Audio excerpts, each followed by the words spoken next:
What's up, everybody? It's FYGP, and Megyn Kelly did a second interview with Russian President Vladimir Putin, in which, of course, she again accused him of influencing the US election of 2016. Of course, how long are we going to hear about the same bullshit? It's not going anywhere. Not at all. And of course, Putin completely wrecked her. Let's take a listen. About Russia's meddling in our presidential election. Watch. Meddling. What meddling? You haven't established any facts. The CIA, the NSA, the FBI could not come up with any evidence for Russian election meddling. Hacking into the Democratic National Committee, creating interference in our election by creating bots that spread false information on Twitter, on Facebook, spreading misinformation when it comes to Black Lives Matter, when it comes to our presidential election. That's what I'm talking about. Okay, so really, bots? Hacking into the DNC? Have you ever proven that that was Russia? Of course you have not proven anything.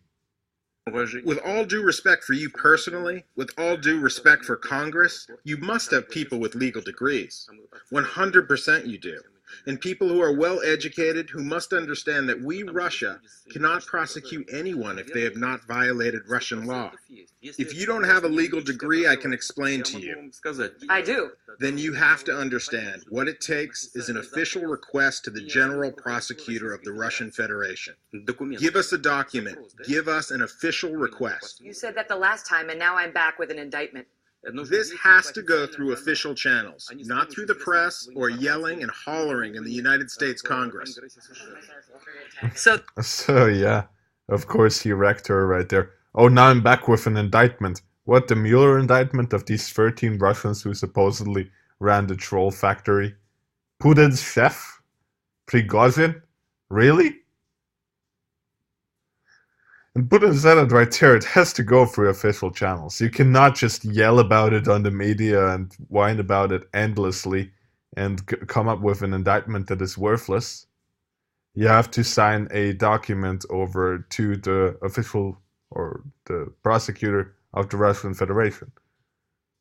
So that was the next day. The first day we talked in Moscow, we talked about the nuclear threat. The next day was in Kaliningrad, part of the Russian Federation. That's where you saw that. And that is where things between us got tense at times in an extraordinary hour-plus exchange, which we will have for you later this week.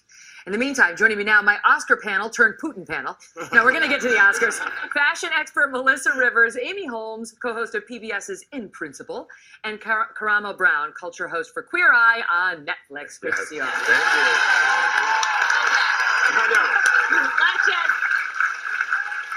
What is it with you and irritating strong men? I kind of love that. Like, there's something fabulous about you that just makes them uneasy. Irritating him? I mean, the way I see it and the way I saw the interview, it was really quite the opposite because Putin irritated her, not she him. And like weirdly lash out. It's kind of great. Thank you. He didn't even lash out. He just said, he didn't lash out, bitch. He was calm. He said exactly what fucking constitutes fact and what constitutes normal kind of procedure. And not just, yelling, Russia, Russia, Russia, Russia, Russia hacked us! Russia! Yeah. But I want to find the snippet from the interview, I guess.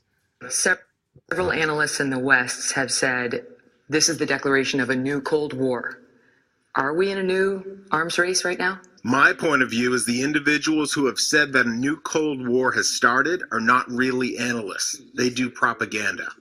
If you were to speak about arms race, then an arms race began at exactly the time and moment when the U.S. opted out of the anti-ballistic missile treaty. Some analysts are suggesting you've tested it and it's failed, and that's why you only showed animations of it today and have not yet produced any actual videos. Oh, you tested it and it's failed. So of course there we go with the propaganda that the Russian weapons are ineffective and that Putin is just bluffing. And the experts, sure, yeah. I mean, why would you test a fucking nuke?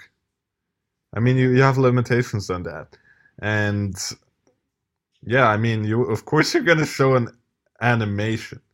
Of course you're gonna do that. You're not gonna show like, oh, this is what we have. We can like, we did a test run. We nuked Antarctica. What the fuck?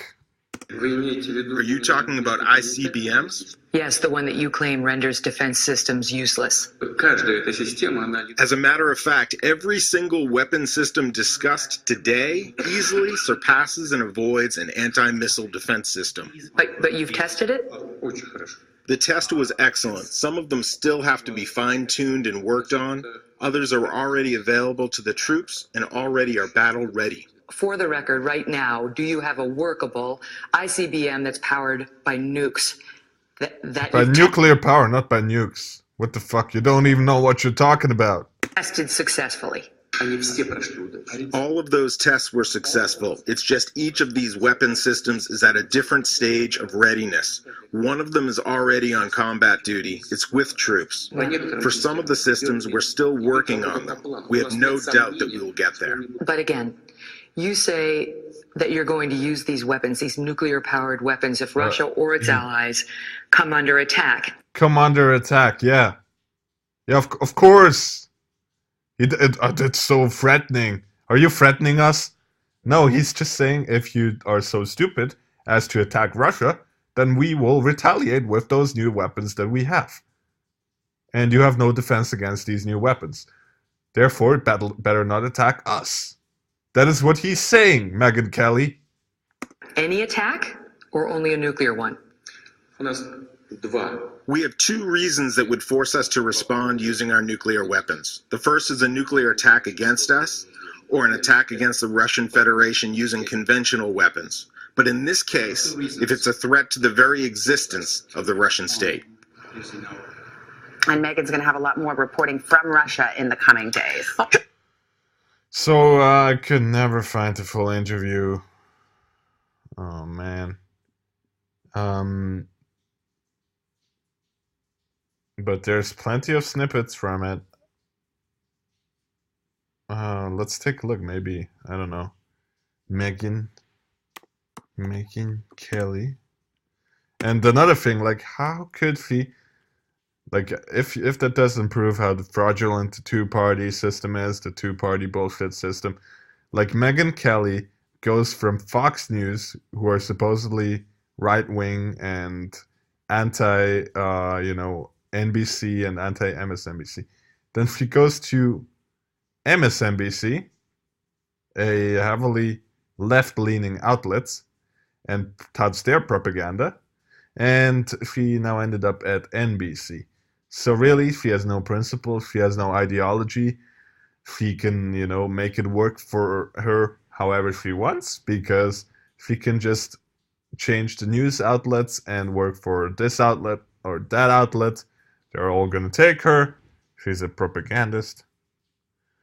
Let's take a look. Maybe we can filter it and say maybe this week. No, actually, they never showed the full interview.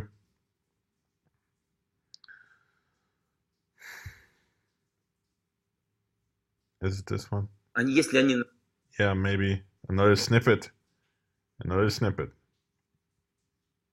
We cannot respond to that if they do not violate Russian laws. Would this violate Russian law? I have to see first what they've done. Give us materials. Give us information. Hacking into the Democratic National Committee, creating interference in our election by creating bots that spread false information on Twitter, on Facebook. Bots, dude. Spreading misinformation when it comes to Black Lives Matter. How's that illegal? I mean, anybody can do that. And, trolling on the internet is not illegal. No matter what fucking NBC says, Russian hackers, Russian trolls, Russian bots, the troll factory in St. Petersburg and Prigozhin. Give me a break. Oh my god.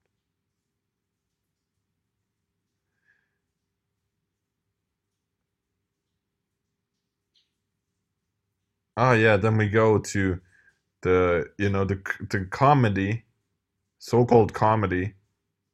I mean, really, it's propaganda. And of course, they also talk about the non-existent Trump Kremlin back channel. A closer look. It's not comedy, Even it's as he tries to propaganda. refocus on trade policy, Donald Trump's presidency has been rocked this week by escalating scandals related to everything from Russian meddling to porn stars. For more on this, it's time for a closer look.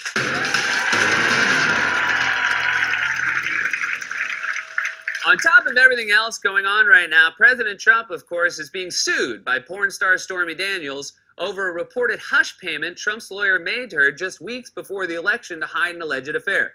The Trump White House has insisted that the accusations are false, but last night we found out more about the lengths to which Trump's lawyer has gone to silence Daniels. NBC News has learned that in late February, the president's lawyer, Michael Cohen, secretly obtained a temporary restraining order against Daniels. The order, issued by a private arbiter, bars Daniels from disclosing confidential information related to what her lawyer calls a hush agreement, designed to keep Daniels quiet about the intimate relationship she's alleged to have had with Mr. Trump. That's right. The president of the United States got a restraining order against a porn star, which means we have to say goodbye to the old lowest point in American history. Goodbye, Garth Brooks' rock and roll alter ego, Chris Gaines. We hardly knew ya. And while that story is developing, Trump is also dealing with the fallout from the ongoing Russian probe, which, not for nothing, isn't a bad porn title. Now, there's a lot that we don't know about Special Counsel Robert Mueller's investigation of Trump's ties to Russia, but one thing we do know is that Trump has been acting super guilty. Trump has tried to fire or coerce almost everyone involved in the Russia investigation and refuses to impose sanctions on Russia. And yesterday we got... Refuses to impose sanctions on Russia? That's just blatant disinformation. They have introduced a new round of sanctions against Russia, I think, just a couple months ago. I mean, is he talking about another round of sanctions? Round 3 of sanctions? Give me a break. Give me a break. We all know that the foreign policy of Obama and Trump towards Russia is roughly the same. And why? Because the president is not the one calling the shots. It's the secret services who determine the foreign policy and the military-industrial complex and people such as George Soros. Obviously. And all of the mega elites, all of the people who are truly the forces behind the politicians in Washington, D.C. That is why the foreign policy never changes. And that is why the fucking Russia hoax bullshit and Trump collusion with the Russian is irrelevant, and there is none. So, yeah, let's move on. Yet another report about Trump's suspicious behavior against the advice of his lawyers. Trump has been talking to witnesses in the investigation to find out what they've been saying, and Robert Mueller found out about it. The special counsel has learned of 2 conversations in recent months in which President Trump asked key witnesses about matters they discussed with investigators. He asked witnesses about their conversations with investigators. Trump looks so guilty at this point, even pictures of him have shifty, haunted mansion eyes.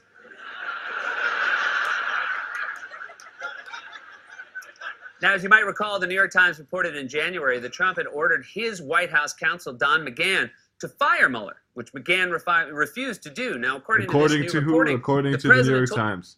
According to the fucking New York Times, to the fake fucking news.